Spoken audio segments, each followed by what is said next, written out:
Buenas tardes, hermanos. Una vez más nos vemos por medio de este canal y es un placer estar de nuevo aquí en esta tarde para poder continuar con los estudios, con la saga que llevábamos. Pero ante todo vamos primero a hacer una oración, ¿no? Vamos a ponernos delante del Señor, que el Espíritu Santo controle en esta tarde, Señor, lo que el Señor quiere decirnos. Te damos gracias, Padre Santo, una vez más, Señor, por este día, Señor. Pedirte que tú tomes el control, Señor, de esta hora, Señor, que tú bendigas, Señor, a todos los oyentes, Señor, que están detrás del canal, Señor, que están detrás de estas pantallas, Padre, Señor, y que tu Espíritu Santo, Señor, haga la obra en esta tarde, Señor. Te damos a ti las gracias, Señor, porque tú eres misericordioso, Señor, y tu misericordia no ha alcanzado. Te damos gracias, Padre, en el nombre de Jesús. Bueno, como estuvimos hablando en tiempo atrás, lo que pasa es que, claro, entre que me toca a mí otra vez y pasan ciertos hermanos, padre, pero yo estaba siguiendo la línea de compartir del Apocalipsis, ¿no? Porque es un libro que es impresionante, un libro apasionante, un libro, lo podemos llamar también desgarrador, Señor, porque va hablando de las cosas que han de acontecer en este tiempo, ¿no? Y es un tema de realmente muy, muy, muy apasionante, ¿no? Porque estamos viendo a pasos agigantados como los tiempos en que estamos viviendo y que realmente la venida de nuestro Señor Jesucristo, que es lo que anhelamos todos en realidad, está cada vez más cerca, ¿no? Entonces, estamos ya terminando que en estos estudios pasados, terminamos de desglosar el capítulo 1 de Apocalipsis. Vamos a empezar por el capítulo 2 del Apocalipsis y vamos a hacer una introducción en el versículo, desde el capítulo 2, versículo 1 al 7, que es realmente el mensaje a la iglesia de Éfeso. Pero si queréis, me permitís que leamos el capítulo 22, del final del capítulo 22 de Apocalipsis. Vamos a leerlo y vamos a ver la importancia, como ya dije en capítulos anteriores, como ya dije, la importancia que tiene de escudriñar y de leer las palabras de este libro, de esta profecía, ¿no? Y si me permitís, desde el capítulo 22, versículo 6, dice, y me dijo, estas palabras son fieles y verdaderas, y el Señor, el Dios de los espíritus de los profetas, ha enviado su ángel para mostrar a sus siervos las cosas que deben suceder pronto. He aquí vengo pronto, bienaventurado el que guarda la palabra de la profecía de este libro. Yo, Juan, soy el que oyó y vio estas cosas, y después que las hube oído y visto, me postré para adorar a los pies del ángel que me mostraba estas cosas. Pero él me dijo, mira, no lo hagas porque yo soy consiervo tuyo y tu hermano los profetas y los que han de guardar la palabra de este libro adoran a Dios. Y él me dijo, no selles las palabras de la profecía de este libro porque el tiempo está cerca. Y el que es injusto sea injusto todavía, y el que es inmundo sea inmundo todavía, y el que es justo practique la justicia todavía, y el que es santo santifíquese todavía. Aleluya. He querido leer para entrar un poquito en contexto, la importancia que tiene y la bendición que tiene de escudriñar este libro, el libro del Apocalipsis. La verdad es que es importante escudriñar toda la palabra, ¿no? Porque toda la palabra está casada, ¿no? Pero el Señor especifica aquí con una gran bendición. Amén. Dice, empezamos a desglosar el segundo capítulo del libro del Apocalipsis y tiene diferentes aspectos que están dirigidos hacia la iglesia. Ya comenté en sucesivos estudios anteriores que hay un mensaje que está dirigido a las 7 iglesias, pero es un mensaje que hoy en día está en vigor, porque es un mensaje que sirve para la iglesia actual, que sirvió para la iglesia pasada y que sirvió para la iglesia en el futuro. No sabemos realmente cuándo la venida del Señor está aquí. El Señor dice que velemos y que oremos y que estemos expectantes porque Él vendrá como ladrón en la noche y no sabemos cuándo Él va a llegar, el día exacto, pero sí es verdad que los acontecimientos están acelerando esta llegada, ¿no? Y queremos, y el escritor de este libro, que fue el apóstol Juan, estaba desterrado en la isla de Patmos, quiere abordar y dirigirse a la iglesia. Y antiguamente un método, el más eficaz que había para dirigirse, para que quedara constancia y para que fuera fehaciente y también se pueda ver en el tiempo, era mediante cartas. Parece ser que escribir por carta queda ya como muy antiguo, pero la verdad es que hasta hace 20 años, quizá a lo mejor mucho, todavía seguíamos escribiéndonos cartas.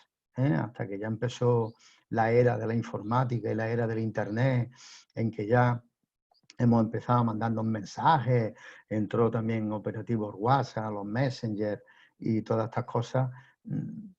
Yo me acuerdo que escribíamos con cartas, le poníamos un sello, timbrábamos, la echábamos al correo. O sea que no es tan antiguo lo que era escribirse mediante carta. Y la carta quedaba como cual notario las palabras que se decían, ¿no? Y el género humano no ha cambiado mucho de lo que era antiguamente.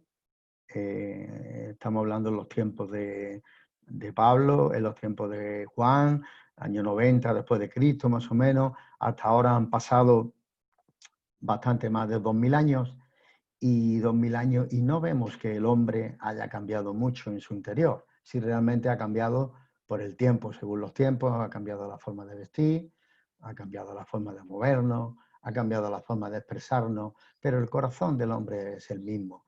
Entonces, cuando el ángel escribió las cartas a la iglesia, son totalmente vigentes para el día de hoy, ¿no? Porque el hombre es igual, ¿no?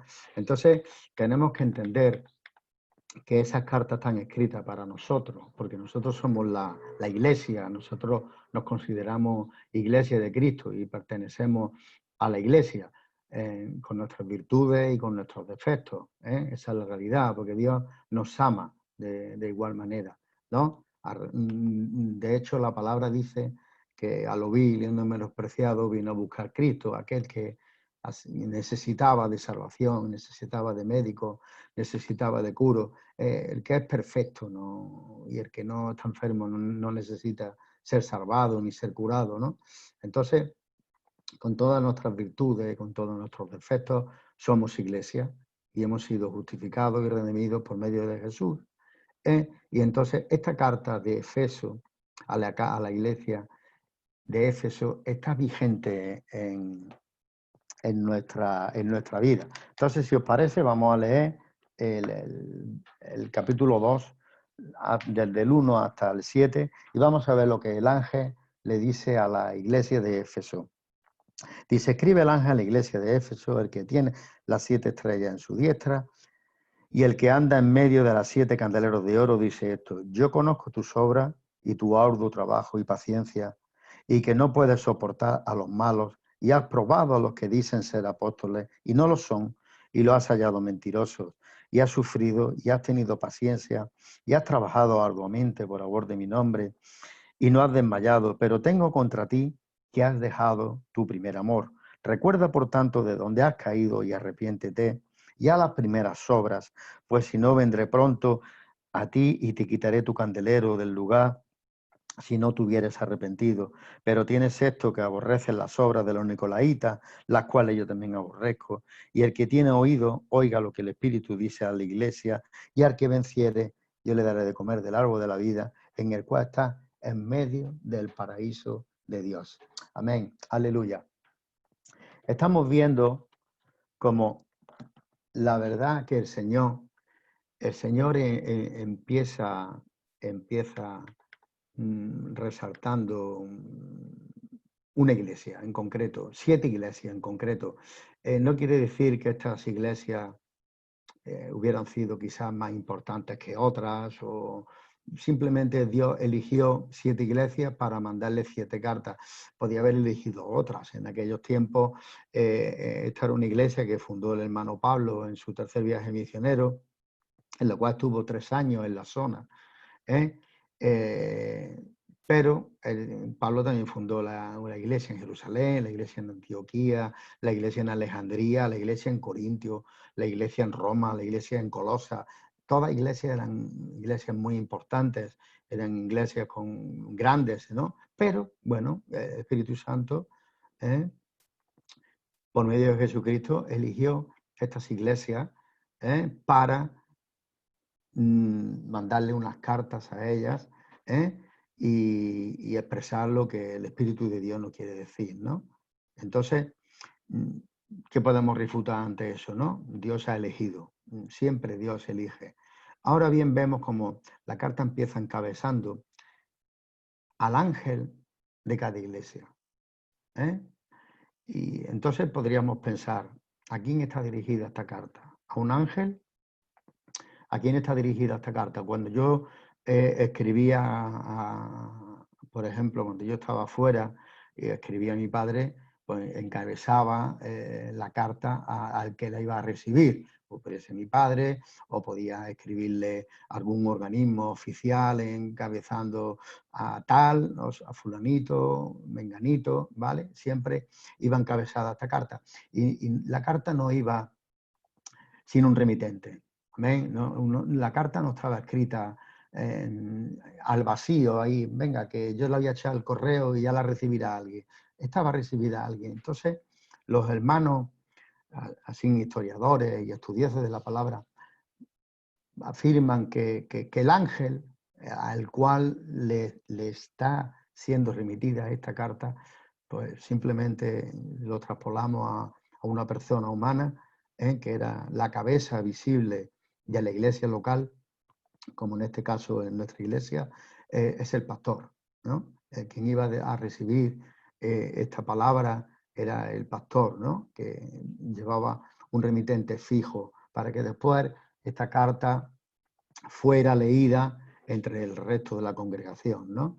Entonces, en principio, vemos que la responsabilidad ha caído sobre el pastor, y realmente la responsabilidad de la congregación cae sobre el pastor.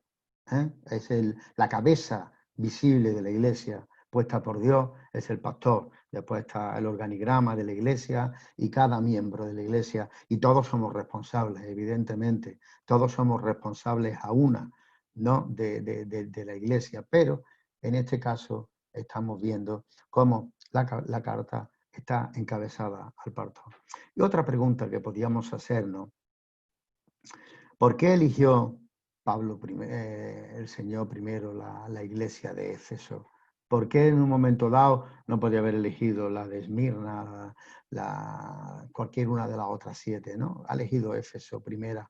Bueno, podíamos ver, y los historiadores están viendo, según la historia, tal como está escrita, Éfeso en aquel entonces era una de las ciudades más grandes que había en toda la zona de Asia, en la parte de Asia. A Éfeso tenía el puerto más grande y el puerto donde prácticamente casi toda la zona mercante que entraba en la zona aquella por la parte de Asia, entraban por el puerto de Éfeso. De hecho, la ciudad de Éfeso recibía un sobrenombre que se llamaba Mercado de Asia. Amén. Porque toda la parte del mercado, todo lo que entraba, lo que se compraba y todo lo que se vendía, entraba y salía por ese puerto. Era una de las urbes más grandes y una de las urbes más ricas de la época en aquel entonces. Entonces, el apóstol Pablo permaneció allí, en esa ciudad, más tiempo que en ninguna. Intimó con los líderes de la iglesia, con los ancianos, con la congregación, más que ninguna otra iglesia. Entonces, y eso lo podemos ver en el capítulo 20 de los Hechos, en la carta de despedida, como especialmente está hablando sobre esta iglesia, la iglesia de Éfeso, ¿no? Entonces, Pablo tenía un conocimiento íntimo y cercano a cada iglesia y algunas de las veces la rutina podíamos entrar en pensar que la iglesia la gobierna a los hombres, ¿no? Podíamos pensar que la iglesia la gobierna a los hombres y darnos cuenta de que la palabra dice en Mateo 16:15 y podemos leer ahora cómo la iglesia es de Dios. Amén. Muchas veces podemos errar o podemos entrar en confusiones de quién gobierna la iglesia. Es verdad que hay un organigrama, es verdad que hay pastores, es verdad que hay ancianos, es verdad que hay diáconos. Nada ha sido inventado por el hombre. Todo está organizado orquestalmente en el organigrama que Dios ha dado al hombre. Pero Dios es el que gobierna su iglesia y eso nunca podemos malinterpretarlo. Amén. Vamos a leerlo en Mateo 16, versículo 15, y dijo, ¿y vosotros quién decís que soy yo?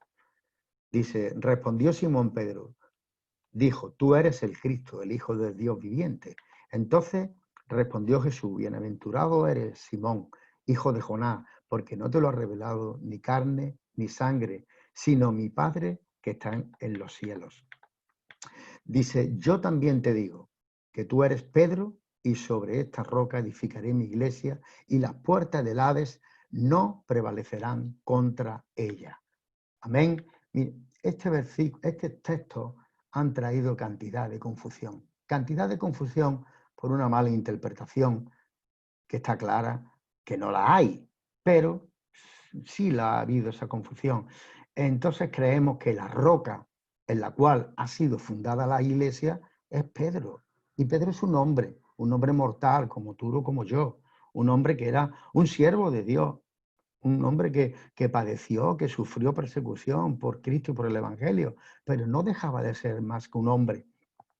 Pero cuando Cristo dijo estas palabras, que era realmente el ángel que estaba desvelando la revelación al apóstol Juan, dijo, sobre esta roca edificaré mi iglesia. Y la roca es Cristo, Cristo.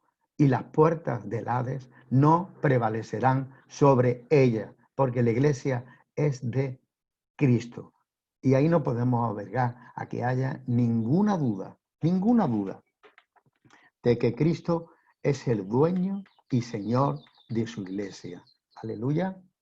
En la realidad, en la parte que nos toca también, Dios nos conoce y tenemos una relación íntima y personal y diaria a través de nuestro nacimiento. Digno de mencionar es que esto ocurre a través de una decisión personal. Estamos hablando de que para conocer al Señor, para que el Señor se manifieste en nuestras vidas, no necesitamos, válgame decirlo, de una liturgia. No necesitamos estar delante de ningún sacerdote. Cualquiera que decida recibir a Cristo como Señor y Salvador en su corazón, lo puede hacer en la soledad de su casa, en la intimidad de su habitación, y una vez tú has aceptado en tu corazón que Cristo es tu Señor, Dios te va a ingresar y vas a ser añadido a una iglesia local donde vas a recibir enseñanza y vas a recibir un discipulado y vas a entrar dentro de una estructura que Dios ha organizado, que es grandiosa, como puede ser la iglesia de Dios. ¿Vale? Amén. La iglesia de Dios está llena de miembros, que cada uno ha sido rescatado por la sangre de Cristo. Amén. Y todos hemos sido formados, instruidos en una iglesia. Bien, una iglesia como la de Éfeso. Amén. También nos paramos en el aspecto que nos llama mucho la atención, que Juan emplea unas palabras para destacar algunas virtudes de conducta y digno de alabanza en la iglesia de Éfeso, ¿verdad? Dice, hace un reproche sobre un mal incorrecto o un comportamiento. Las 7 iglesias son exactamente iguales, más o menos todas tienen el mismo patrón, pero yo creo que representando a las 7 iglesias nos encontramos toda la iglesia mundial de todos los tiempos, la actualidad, pasado y presente, ¿eh? Y también cuando termina esta carta estamos viendo de que también hay una advertencia. Bueno, eso lo vamos a ver más adelante. ¿no? Cuando nos toque. Dice, es necesario que comprendamos que Dios está hablando directamente al creyente.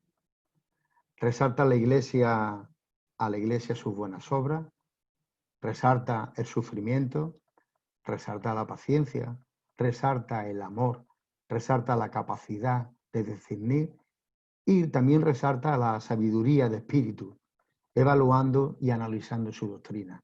Hasta ahí, correcto, ¿no? Cristo ha resaltado el buen trabajo de la iglesia. Lo resalta y lo alaba, ¿eh? Y dice que están trabajando bien. Aleluya. Dice, es necesario que comprendamos que Dios, podemos ver cómo el hombre se desvive por una tónica general en realizar buenas obras naturalmente, ¿vale? Para obtener así el favor de Dios. Amén. Sin expresar en su palabra que Tito, expresando, Señor, en su palabra, en Tito 3:5, dice, para que veamos que la iglesia es del Señor y que todos los añadidos a la iglesia son del Señor. Aleluya.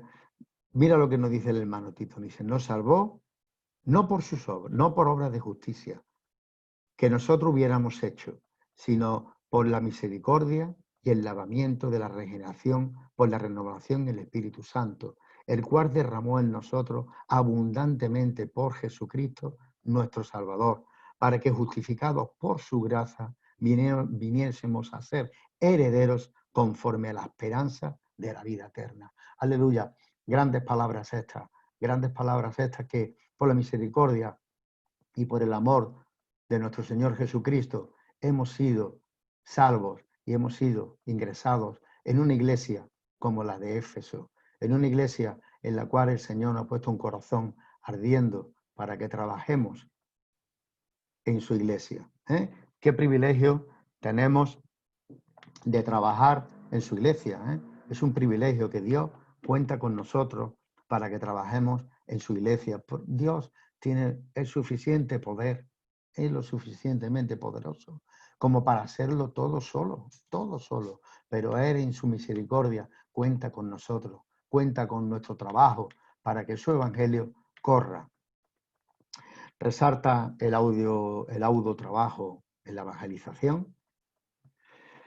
El probar a los que dicen que son apóstoles y no lo son, ni son hallados mentirosos, quiere decir que en la iglesia había discernimiento, en la iglesia había un conocimiento espiritual grande y una inteligencia espiritual grande y un conocimiento de las escrituras grande. En la iglesia estaba siendo bendecida. La iglesia de Éfeso estaba siendo bendecida en todas estas áreas. En el área ministerial estaba siendo bendecida. En el área había un pastor que estaba trabajando conforme a la voluntad de Dios. Estaba siendo bendecida en el área doctrinal. Estaba siendo bendecida en el área espiritual. Estaba siendo bendecida a cada uno de los miembros con sabiduría. Estamos viendo cómo el Señor está resaltando esto. Dice, también resalta el sufrimiento espiritual, el audio trabajo por el amor de su nombre, sufriendo en la intimidad cosas adversas, sufriendo persecución, y los creyentes pertenecían a la fe puesta en Jesucristo. Quiere decir que la iglesia estaba trabajando, que la iglesia estaba siendo perseguida, que la iglesia había un cansancio porque estaban trabajando todos a una. Eso nos lo resaltan las cartas. Pero ahora llega una advertencia al final de la parte de la carta, llega una advertencia y le dice, pero tengo una cosa en contra tuya, que has dejado tu primer amor. Y yo creo que eso es un área en casi donde todos nos tenemos que meter. En algún momento de nuestra vida nos ha pasado estas cosas. Porque el cristianismo, sobre todas las cosas, significa amar al Señor, sobre todo. Sobre tu casa, sobre tu familia, sobre tus pertenencias, sobre la iglesia misma. Amén. Sobre tus hijos. Eso realmente significa el cristianismo. El cristianismo no es una religión fundada con una liturgia para cumplir. El cristianismo simplemente es un contacto personal con Cristo y tener una relación con Él. Aleluya, igual que un padre tiene con un hijo, exactamente la misma. Y eso es lo que Dios quiere. Entonces, cuando trabajamos tanto y nos involucramos tanto en la obra y vamos descuidando una relación fresca y diaria con Cristo y se nos enfría el amor, se va apagando poco a poco y corremos un gran peligro. Cuando el amor se enfría, corremos un gran peligro. Está este ejemplo cuando un tizón que está ardiendo, que está en medio de una buena candela y se sale del fuego, sigue ardiendo. Pero cuando pasa el tiempo, vemos que ya no está rojo, ya está más negro.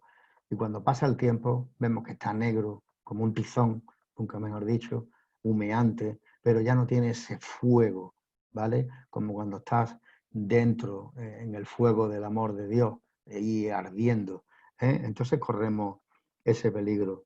Dice, yo tengo un dicho, amén. Yo tengo un dicho que lo digo hace mucho tiempo. Dice, trabajamos tanto en la obra del Señor que no hemos olvidado del Señor de la obra. Aleluya. Y eso es un riesgo que estamos todos por entrar y tenemos que entender que Dios es celoso. Amén. Tenemos que entender que de tal manera Dios nos amó, de tal manera Dios ha amado a la humanidad, que ha dado a su Hijo unigénito para que Él muera, para que podamos ser salvos. Ese es el amor de Dios. Amén. Y Dios es un Dios celoso y Dios quiere que tener un amor que sea correspondido. Aleluya. Entonces, estamos viendo cómo el Señor recrimina o está reprochándole a la iglesia de Éfeso que ha descuidado este amor. Aleluya. Y también te está diciendo en el versículo 5, recuerda de dónde has caído. O sea, tenemos que tener, y yo cuando leo esta carta a esta iglesia, la leo como si fuera para mí. La leo como si fuera para mí, en mi lugar, en mi iglesia, donde me ha tocado, y yo creo que el Señor está hablando ahora a cada miembro, porque se está dirigiendo a los creyentes. Se está dirigiendo a los creyentes de aquella época y se está dirigiendo a los creyentes de esta época, de cada iglesia. Y dice que recordemos de dónde hemos caído, que recordemos dónde estábamos, que recordemos dónde nos tenía, por el amor de Jesucristo y por su misericordia, y donde hemos llegado a estar, por nuestra, no sé cómo decirlo, que se ha enfriado nuestro corazón, porque hemos dejado de tener esa comunión íntima con nuestro Señor. Sobre todo esa comunión íntima con nuestro Señor. Quizás fuera de tanta palabrería, muchas veces hablamos tanto que nada más que nos escuchamos a nosotros mismos y más bien estar delante de la presencia de Dios, guardando silencio, y viendo cómo el Espíritu Santo te va dando ese masaje, como el Espíritu Santo te va consolando, como el Espíritu Santo te va fortaleciendo. Dejemos de hablar tanto, y más pongámonos delante de la presencia del Señor, reconociendo nuestras debilidades, porque somos hombres débiles y mujeres débiles, en la cual necesitamos de Cristo para poder seguir adelante. El Señor también resalta y le dice a la iglesia de Éfeso, pero dice que tiene una cosa que es buena, que aborrece la doctrina de los nicolaitas, la cual el Señor también la aborrece. Esto también nos está hablando a nosotros claramente. En este mundo en el que vivimos, yo creo que todavía es muchísimo más peligroso que antiguamente, porque el mundo ha entrado muy sutil por muchos flancos, entra en la iglesia, en todo. Tenemos una televisión ahí que está a un botoncito de encenderla, poner el canal que queramos. Tenemos un internet donde abrimos el ordenador, que mira que está siendo de bendición por esta área, por esta vía, porque se está predicando la palabra de Dios. Pero también podemos recibir puro veneno. Amén. Tenemos una influencia ahora muy grande del enemigo en todo lo que nos rodea, en el cual podemos entrar unas doctrinas que sean de este mundo y alberguemos en nuestro corazón y le demos cabida en nuestro corazón. Y eso nos va a apartar del amor de Dios. Amén. Eso nos va a apartar del amor de Dios. El roce con los hermanos, el diario, porque ¿quién no ha tenido un roce con su hermano físico? Yo me he tenido roces con mis hermanos. Después lo hemos solucionado porque somos hermanos. Pero todas estas cosas va enfriando el amor. ¿eh?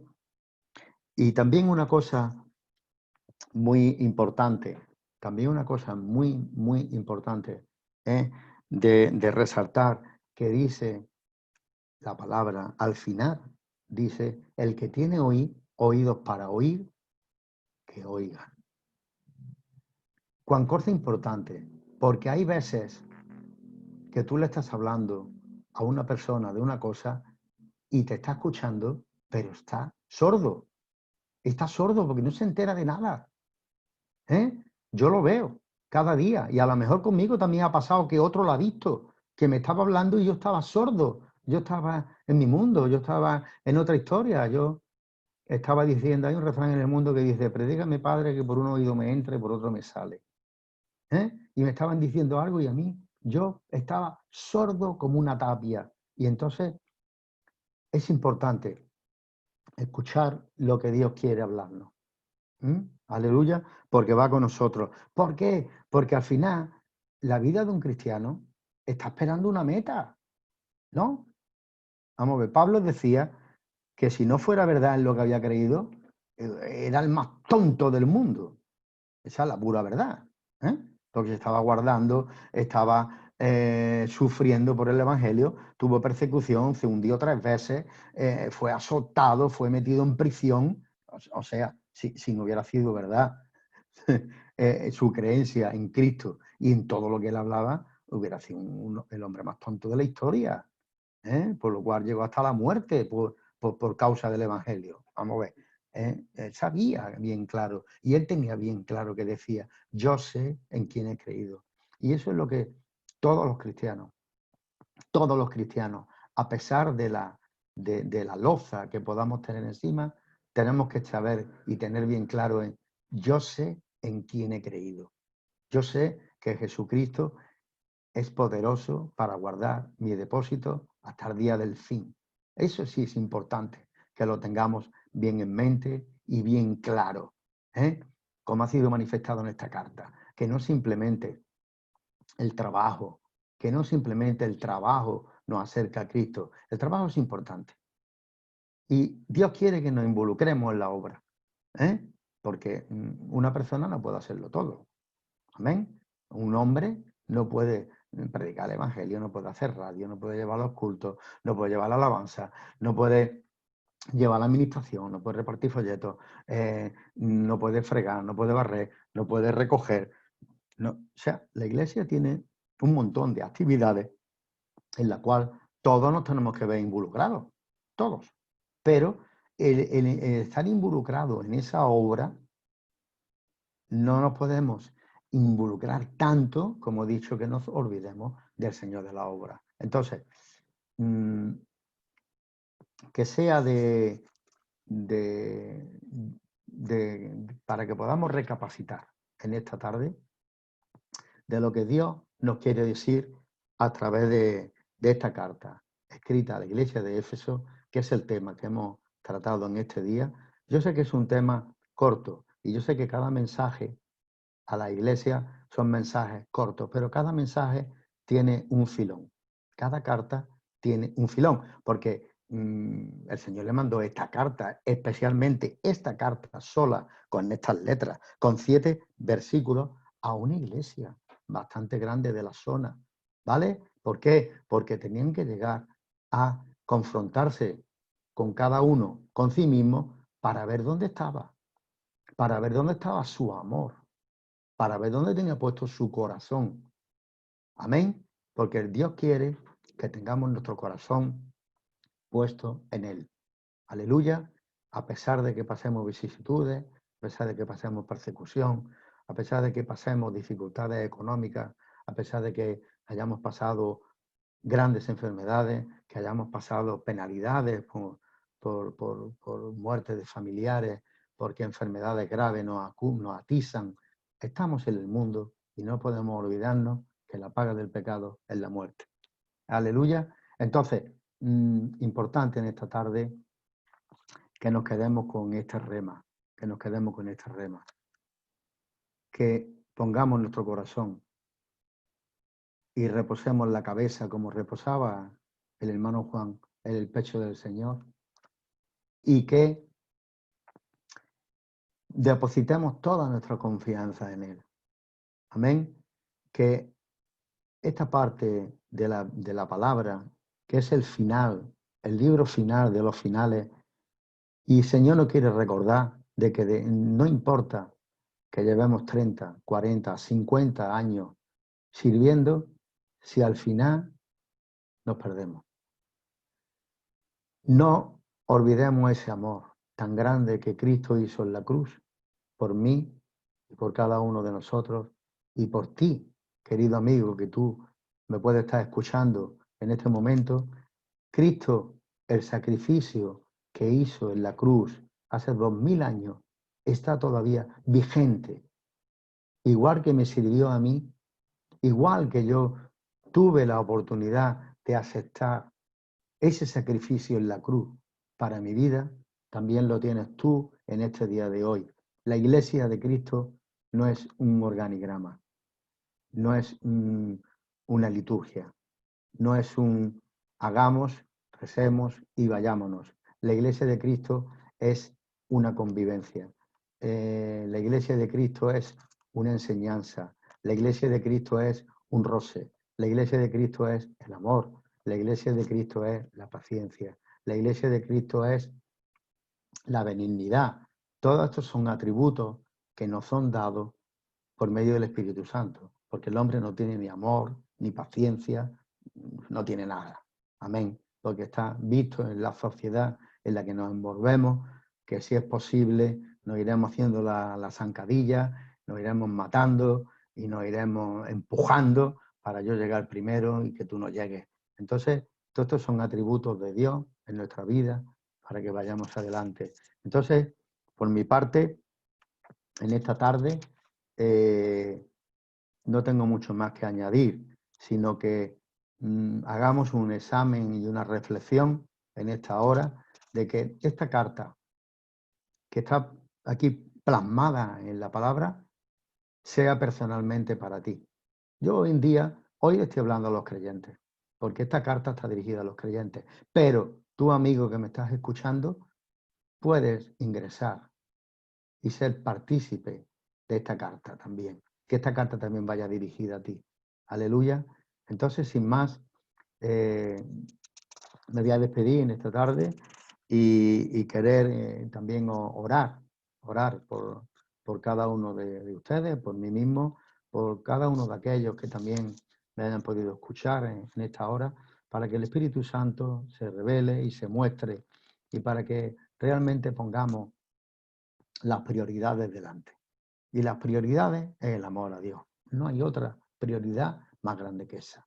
¿Vale? Aleluya. Esa es la mayor prioridad, que nuestro amor siempre esté en fuego hirviendo por nuestro Señor Jesucristo.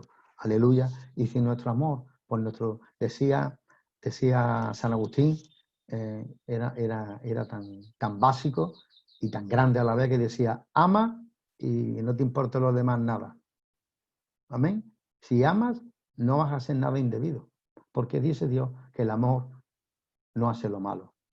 Amén. Entonces, ama y no te importe nada lo demás. Aleluya. Entonces, vamos a despedirnos en oración. Quizás ha sido un poquito corto, pero sustantivo. Amén. Sustantivo. Quédate con esto en tu corazón, ¿eh? Y haz un examen de conciencia en esta tarde, ¿eh? En esta hora, en este tiempo que nos ha tocado vivir, ¿eh? En la cual estamos cada uno en casa, ¿eh? Gracias a Dios que nos podemos reunir los domingos, pero en este tiempo que estamos en casa, aprovecha para cultivar esa relación con Cristo y a la vez ir limando asperezas también, ¿no? Entonces, tómate en tu corazón este estudio,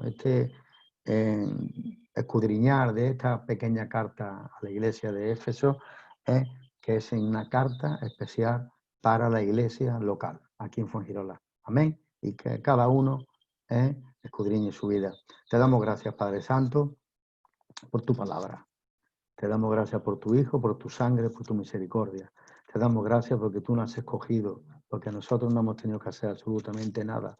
Te damos gracias, Señor, porque tú has dado el primer paso, porque tú nos has extendido tu mano, porque tú, Señor, has derramado de tu amor en nuestras vidas y has derramado de tu sangre para limpiar mi pecado y para limpiar nuestros pecados, Padre. Te damos gracias por tu misericordia y Padre Santo, y te pido que, Señor, que si ahí detrás de las líneas alguien ha escuchado este mensaje, que es un mensaje de tu Espíritu Santo, porque tu palabra corre por todos lados, que si ha escuchado este mensaje y quiere tener un encuentro personal, Padre, que Él abra tu corazón para que tú puedas entrar en su vida y morar con Él todos los días de su vida, porque tú así lo prometes. En el mismo libro del Apocalipsis, tú estás esperando a la puerta, a que abramos nuestros corazones, y Él, como perfecto caballero, hasta que no lo abramos, no entrará. Te damos a ti las gracias, Señor, en el nombre de Jesús. Y amén y amén. Y un saludo desde aquí de nuevo a todos los hermanos y daros las bendiciones y daros las gracias por estar ahí detrás, en el nombre de Jesucristo. Amén. Hasta otra, hasta que nos veamos la próxima vez, próximo domingo. Gracias, Señor.